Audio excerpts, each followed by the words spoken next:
Alright, so we're back once again, and today we're going to be going through another ranked game, but this time it's going to be an uphill struggle. It's going to be a significant uphill struggle. As you can see, it's just me and the Shimakaze versus a Gearing and a Haragumo. Now generally, I boggle my mind thinking, why are Shimakazes even taken into ranked in the first place? They're the weakest 1v1 DD. You only have 7 ships on each team. So that means 1v1s are almost inevitable in this game mode. So why would you take the weakest 1v1 mode? Or 1v1 DD? It doesn't make sense to me. But people seem to still take it. They seem to think they get success in it. And as a result, I have to deal with it. That's very moany, a very moany way to think about it. But, when you play so many games and you get, you see the same pattern repeating over and over again, it leaves a bit of a salty taste in your mouth. Don't know why it's salty there, but anyways, as you can see, Exhibit A, the Shimakaze getting absolutely ripped to pieces by the Haragumo. It's Gunboat brother. So I know this game's going to be an uphill struggle just from basically how it started. I do get detected there, but I take very minimal damage, and considering that I have the healing buff, it's not going to be all that much of a concern. Now, on the other side, we have the Smolensk, the Hindenburg, the Thunder, and the Conqueror first. And that was basically the main reasoning behind why I throw those kind of speculative torps in that direction. As you can see, the Haragumo pops up to have a little wave at me. He does inflict some damage. I do hit him back for about 3k, roughly. But again, just the power of that gunboat is just way too much for me to handle. Luckily, he does go back behind the island, and I'm given some free reign in the center of the map. Now, at this point, our team is fairly spread out. You have the Moskva on the right-hand flank, you have the Yamato and the Thunder playing Ring and Rosie in the middle, and you have the Conqueror and the Yoshino on the left-hand flank. Fairly exposed. Now remember, at this point we haven't spotted the Gearing yet. We don't know where the Gearing is. And would you know it, just as soon as I mention that, he pops into view. And it looks like his guns aren't in position yet, so I get one free salvo off on him. Managed to light a fire on him, knock out his torpedo tubes, and at this point it's just a farming. I won the initial engagement, which means I win the engagement overall. I popped the smoke because I don't want to be taking too much damage, and I seen the Haragumo slowly just pop his face out behind that island. So again, better safe than sorry. And we're back to 1v1 in the Gearing. And you'll notice once again, I got the first salvo on. I got the first salvo once again, which means I win the engagement once again. And he's not very good at shooting. So, now, I'm 23k damage done. We've just killed one of their DDs. We have a 2v1 advantage. You might be thinking to yourself, yeah, there's no reason why you're not going to win this game. In fact, there's probably a higher probability that you will win the game. And I thought that too, but what's about to unfold will be improbable, to say the least, shall we say.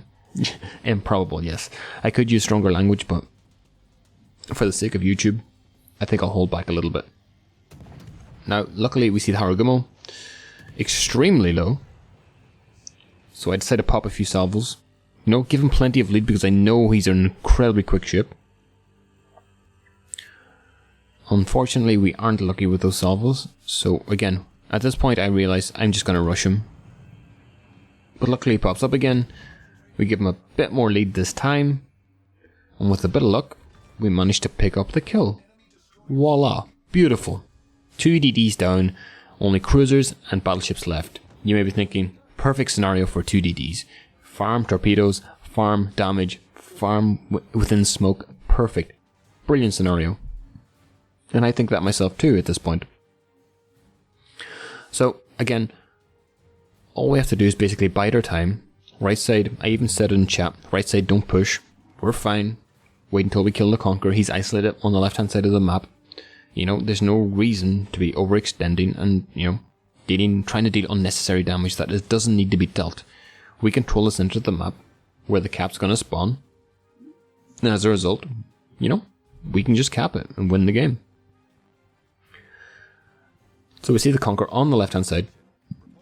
Right now he's trying to 1v1 the Yoshino from, I want to say that's about 7 kilometers, maybe 10 maximum. But again, there's not all that much damage coming out. Oh, a little hiccup there. But again, my main aim right now is just to destroy the Conqueror. Eliminate that side of the map. And take him out from the game, so then we have a free, basically, center and left flank. So then we can create a crossfire, we can absolutely hammer them and just secure the game.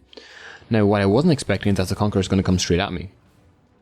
And as a result, I'm kind of pincered in 2 different difficult situations. I'm aware that the Hindenburg is on my right hand side, with Hydro at 6 kilometers. At least I think it's 6 kilometers. I know the Z-52 is 6 kilometers, and the Groza Kurfürst is 6 kilometers. So I'm assuming the Hindenburg is going to be 6 kilometers also. And with the Conqueror pushing straight at me, I have no choice but then to quickly use the smoke, wait for him to actually get across my smoke, and then use the smoke as a form of protection to actually escape. Always making sure to keep the smoke between me and him. As a result, so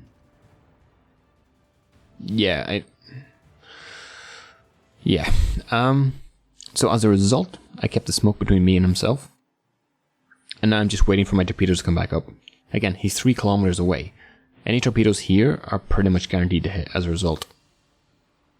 The Shima left something in his will, also known as a smoke. And as a result, I'm going to use that to set off these torps. Now again, these are going to be fairly speculative. I didn't want to just about miss. I had to wait until I got past the Shima, its dead body, until I was actually able to fire them off. And I'm praying that these will actually take out the Conqueror, because if you look at the scoreboard up above, it's 2v2, 2 ships dead, 2 ships dead. And somehow, or wait, who died? Somehow Groza Kurfürst managed to die actually right next to the Shimakaze, so that's something for the books. And as a result, it's an even game. We do manage to get 2 hits, 3 hits on the Conqueror, taking us up to 105k, 106k, and he is flooding, luckily. And he does go down. Beautiful. Advantage reignited. But as what I thought was going to happen, the Hindenburg Hydro has happened, which means I definitely have to pull off. And you'll see me type in chat now. The Spiago, whatever his name is, wants me to get the buff. I can't. There's a Hydro on me. So we're going to have to play it defensively. As you'll notice, my torpedoes are back up in 10 seconds. So I'm hoping to get those back in use. But unfortunately, Yamato decides to go on a role-playing mission of the Groza Kurfürst, and this Princess W goes in and dies. Now, at this point, I'm hoping to launch some torpedoes on Hindenburg, just to give us an advantage again. At this point, I know his Hydro's, well, even if his Hydro is up, he's pulling away. He's at 6.4 kilometers, so I'm free to smoke up here and just farm him until oblivion. And I can easily do 10k here. He's well within my range. And once you add on the fact that other ships are firing at him too, it's an easy kill. And as a result, I don't need my torpedoes to do the damage. Now you'll notice we'll have the center of the cap, but it is being contested. There is the small matter of the Smolensk. Now at this point, I want one thing to happen. I want that thunder to come straight into the cap. And if he comes straight into the cap, the Groza Kurfürst is too far away, and their thunder is too far away to actually affect the capping of the cap. All we have to do is take down the Smolensk. If the Smolensk dies, I can stay hidden in the cap and long enough to cap it and win the game. if we don't, then the Smolensk can either A, spot me and end the game that way by killing me, or B, he can act as a lookout for both the Groza Kurfürst and Thunder, allowing them to constantly reset the cap and stop us from capping. That's even if he leaves the cap. But as a result, we see the Groza Kurfürst pushing in. My smoke isn't up for another minute and 24 seconds, so I decide hopefully to try and get some torps on him. Although it is looking unlikely, because more often than not he knows I'm in the cap and he will have his hydro popped. Now at this point it's just a game of chicken really. I know the Smolensk's position, he doesn't really know mine, but he knows I'm in the cap, and as a result it's just kind of trying to outmaneuver each other, trying to play, conservatively, trying not to make any ridiculous mistakes. We do get one hit on the Kurfürst, we do 13k damage, which is always nice. We do get a floating too, but it's not just, it doesn't stick sadly. And at this point, I'm zooming in on my torpedoes, hoping that they'll hit the Thunder, because I made one salvo go towards the Thunder, one salvo go towards the Groza Kurfürst. I wanted to maximize them, and I wanted to actually try and help out the Moskva at the same time, who for some reason thinks that's a good position to be in when you're playing a ranked arms race, and there's only 7 players on the map, and you have to cap a middle cap. For some reason he thinks that's a good idea to sit there. Now you'll notice the Thunder makes his second mistake. Well, I want to say this is the first mistake, but it's a very, very costly mistake. The Shino got down, because obviously you can't 1v1 a Groza Kurfürst. But as a result of the Thunder deciding to go behind this second island right here, it means he's completely isolated himself from the battle. He has no impact, and he has no input on trying to take down this Groza Kurfürst. And as a result of that, it allows him to actually push into the cap and completely eliminate any chances we have of winning the game. Now you'll notice I've gotten 4 kills, 2 fires, and 5 torpedo hits, 135k. This just isn't enough, and this is kind of the story of ranked to a greater extent. At least in random games, there's not that overbearing sense of, we could have won that game so easily. I put us in such a great position to actually win that game. As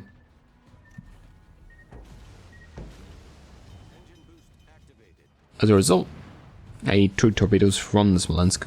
Stupidly, I should have known those were coming.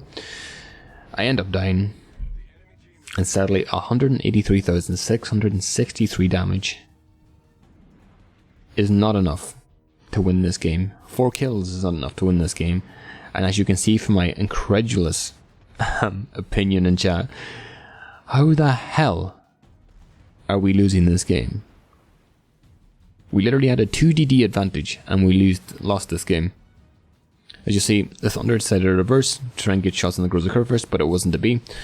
The Moskva does manage to take down the Thunder, but it's a bit too late at this point. The damage is pretty much done, and at this point the cap is being capped, and in order for the Thunder to have an effect on that, he has to get around this island, which he's not going to get around in time. Now again, the Moskva can keep resetting the Groza Kurfürst, but the fact remains that the Smolensk was going to be capping regardless, and as a result, the game is going to end. We are going to lose, and I'm going to get angry and angrier in chat. So, as you can read in chat, this is at the end of a very long set of ranked games where this has been happening consistently. I think I'm at rank 5 or something right now, or rank 6 maybe, and my play has been steadily improving. But of course you're still going to get games like this, and as a result, it's going to be incredibly frustrating. But you just got to soldier through it, and eventually you'll start climbing.